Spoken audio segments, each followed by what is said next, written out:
இன்னைக்கு sweet corn சாப்பிடலாமா சப்பாத்தி சாப்பிடலாமா என்ன பண்ணுறதுனே தெரியலப்பா எனக்கு. ஹாய் எவ்ரிவான், இன்றைக்கி vlog என்ன அப்படின்னா சூப்பரான டேஸ்ட்டில் ஸ்வீட் கார்ன் பராத்தா தான் எப்படி பண்ணுறதுன்னு பார்க்க போகிறோம்.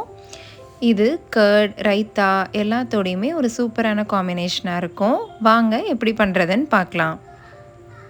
நான் இன்றைக்கி ஒரு ஸ்வீட் கார்ன் எடுத்திருக்கேன். இதை ஒரு இட்லி பாட்டில் ஒரு 10 மினிட்ஸுக்கு ஹை ஃப்ளேமில் வச்சு பாயில் பண்ணி எடுத்துக்கோங்க. இப்போ 10 மினிட்ஸ் ஆயிடுச்சு. நம்ம ஸ்வீட் கார்ன் சூப்பராக பாயில் ஆகி வந்துருச்சு. இது கொஞ்சம் ஆறுனதுக்கப்புறமா இதை எப்படி ஸ்லைஸ் பண்ணி ஒன்று ஒன்றா உதுத்து எடுத்து வச்சுக்கோங்க. இப்போ நம்ம ஸ்வீட் கார்னை ஃபுல்லாகவே உதுத்து எடுத்து வச்சிட்டோம். இதை ஒரு மிக்ஸி ஜாரில் ட்ரான்ஸ்ஃபர் பண்ணி கொரப்பாக அரைச்சி எடுத்து வச்சுக்கோங்க. இப்போது நம்ம ஃபில்லிங் ரெடி பண்ண ஸ்டார்ட் பண்ணிடலாம். அதுக்கு ஒரு பேனில் ஒரு 2 ஸ்பூன் அளவுக்கு ஆயில் ஆட் பண்ணிக்கோங்க. ஆயில் நல்லா ஹீட் ஆனதுக்கப்புறமா இது கூட கொஞ்சம் சோம்பு ஆட் பண்ணிக்கோங்க. சோம்பு நல்லா பொரிஞ்சு வரட்டும். இந்த ஸ்டேஜில் நான் பொடி பொடியாக நறுக்கின ஒரு மீடியம் சைஸ் பெரிய வெங்காயத்தை ஆட் பண்ணிக்கோங்க.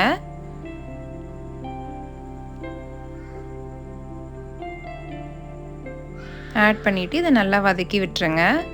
இது கொஞ்சம் கோல்டன் ப்ரௌனிஷாக ஆகிற வரைக்கும் நல்லா வதக்கி விடுங்க. இந்த ஸ்டேஜில் நம்ம இஞ்சி பூண்டு பேஸ்ட் ஆட் பண்ணிக்கலாம். நான் இன்றைக்கி இடித்து ஆட் பண்ணியிருக்கேன். இதை ஒரு 1 மினிட்க்கு வதக்கி விட்டுருங்க. இப்போ ஒரு மீடியம் சைஸ் தக்காளி ஆட் பண்ணிக்கோங்க. இதையும் நல்லா மசிஞ்சு வர வரைக்கும் நல்லா வதக்கி விடுங்க.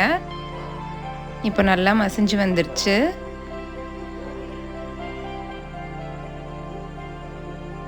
இந்த ஸ்டேஜில் ஒரு 2 ஸ்பூன் அளவுக்கு கடலை மாவு ஆட் பண்ணிக்கோங்க. லோ ஃப்ளேமில் வச்சு கடலை மாவு ஆட் பண்ணுங்கள். இதுவும் நல்லா ஸ்ப்ரெட் ஆகிற மாதிரி ஒரு 2 மினிட்ஸ்க்கு நல்லா வதக்கி வச்சுட்டு விட்டுருங்க. இந்த ஸ்டேஜில் நம்ம அரைச்சி வச்ச ஸ்வீட் கார்ன் ஆட் பண்ணிக்கலாம்.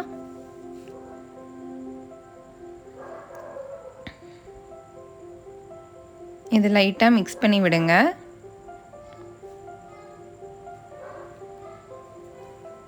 இந்த ஸ்டேஜில் நம்ம மசாலாஸ்லாம் ஆட் பண்ணிக்கலாம். நான் இன்றைக்கி ஒரு 1/2 ஸ்பூன் அளவுக்கு சில்லி பவுடர் ஆட் பண்ணியிருக்கேன். ஒரு 1/4 ஸ்பூன் அளவுக்கு கரம் மசால். நீங்கள் தேவைப்பட்டால் கொஞ்சம் பெப்பர் பவுடரும் ஆட் பண்ணிக்கோங்க. அப்புறமா இதுக்கு தேவையான அளவுக்கு சால்ட் ஆட் பண்ணியிருக்கேன். இப்போது இது எல்லாத்தையுமே நல்லா லோ ஃப்ளேமில் வச்சு மிக்ஸ் பண்ணி விடுங்க. இப்போ எல்லாம் நல்லா மிக்ஸ் பண்ணியாச்சு.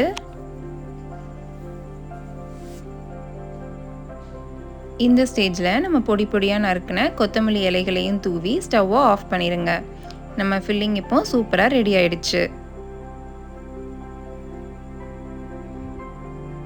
நான் ஒரு 1/2 அன் ஹவருக்கு முன்னாடியே சப்பாத்தி மாவு பிசைஞ்சு எடுத்து வச்சிட்டேன். இதை குட்டி குட்டி பால்ஸாக உருட்டி எடுத்து வச்சுருங்க. இப்போ நம்ம சப்பாத்தியை திரட்ட ஸ்டார்ட் பண்ணிடலாம். சப்பாத்தியை கொஞ்சம் மாவு அப்ளை பண்ணி லைட்டாக இப்படி பரட்டி எடுத்துருங்க.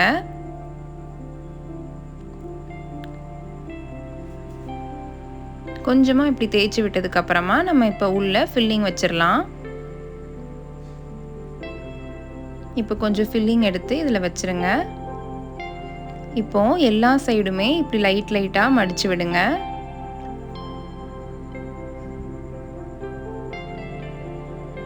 எல்லா சைடும் மடித்து விட்டதுக்கப்புறமா மேலே இருக்கிற போர்ஷன் மட்டும் பிச்சு எடுத்துருங்க. இப்போ லைட்டாக ப்ரெஸ் பண்ணி விட்டுட்டு இதில் நம்ம மாவை அப்ளை பண்ணிக்கலாம். கொஞ்சமாக இதில் மாவை அப்ளை பண்ணி விடுங்க. திருப்பி போட்டு பேக் சைடும் லைட்டாக மாவை அப்ளை பண்ணுங்கள். இப்போ இதை நம்ம லைட்டாக ப்ரெஷர் கொடுத்து நல்லா எல்லா சைடும் தேய்ச்சி விட்டலாம். ரொம்ப அழுத்தி தேய்ச்சிடாதீங்க, அப்புறம் நம்ம ஸ்டஃப் பண்ண ஃபில்லிங் எல்லாமே வெளியில் வந்துடும். லைட்டாக எல்லா சைடும் மெதுவாக தேய்ச்சி விட்டுருங்க.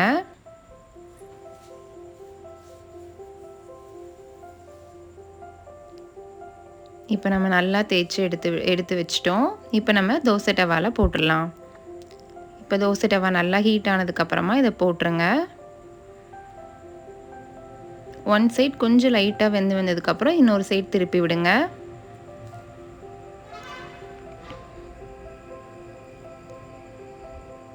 2 சைடும் கொஞ்சம் வெந்து வர வரைக்கும் திருப்பி திருப்பி விட்டுட்டே இருங்க. இந்த ஸ்டேஜில் நம்ம ஆயில் அப்ளை பண்ணிக்கலாம். இதுக்கு நீங்கள் கீ கூட அப்ளை பண்ணிக்கலாம். நான் இன்றைக்கி பண்ணியிருக்க ஃபில்லிங் ஒரு 10 சப்பாத்தி வரை தாராளமாக போடலாம். ரொம்ப ஹை ஃப்ளேமில் வச்சிடாதீங்க, கொஞ்சம் மீடியம் ஃப்ளேமில் வச்சே திருப்பி திருப்பி விடுங்க. இப்போ சூப்பராக ரெடி ஆகிடுச்சு. வாங்க நம்ம குட்டிக்கிட்ட ரிவ்யூ கேட்கலாம்.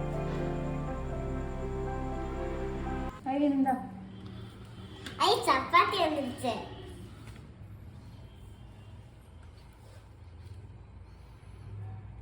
உள்ள ஸ்வீட் கார்ன் இருக்கா?